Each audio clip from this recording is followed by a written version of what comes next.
Okay, this time a question we got from a subscriber. What he says makes a great manager. First of all, thank you very much for the question.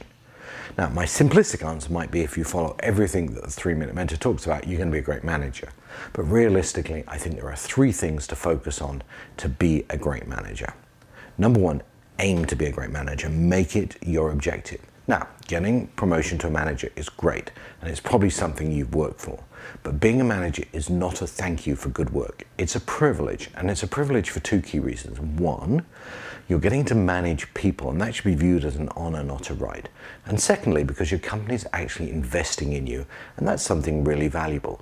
So start your day as a manager, think as a manager, and don't do any other job before you've been a manager first.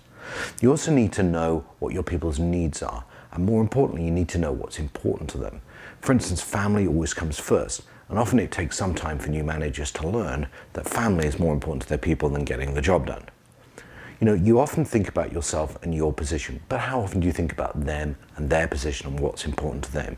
If you understand what's important to your people, they will respond better to you. Okay, number 2, listen, listen, listen. So part of understanding what's important to them is to listen clearly to what they say. And when I say listen, that just doesn't mean hear. It means really understand when your people are talking to you what they mean. You know, you listen clearly and you act on it, and it's part of an ongoing activity. And when you listen, you need not only to be seen to be listening, you need to let them know that you understand. You know, key sometimes to asking good questions is just asking why a lot of times. And eventually you'll discover really what they're saying. You know, I want my manager not only to hear what I say, but also understand and comprehend the issues behind what I'm saying. And remember, sometimes they may just want you to listen. You don't always have to solve their problems. Sometimes you're just going to be a listening ear. And knowing the difference can be very important for a manager. Number 3, have a consistent approach. You need to be fair with all your employees and balanced and be consistent in what you do.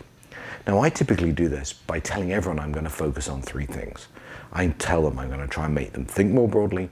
Number 2, I'm going to make them move a little faster than they want to. And number 3, I dedicate myself to moving obstacles out of their way. Now, clearly a third of these is the biggest and produces the best benefit for the team. But whatever your philosophy is, however you want to manage, you must be consistent. I know we all have favorites, but it's better to the team if you don't show who they are. Do your job as a manager as well as you can. Prioritize it and deliver on your commitments. Do that and your team will both respect and follow you.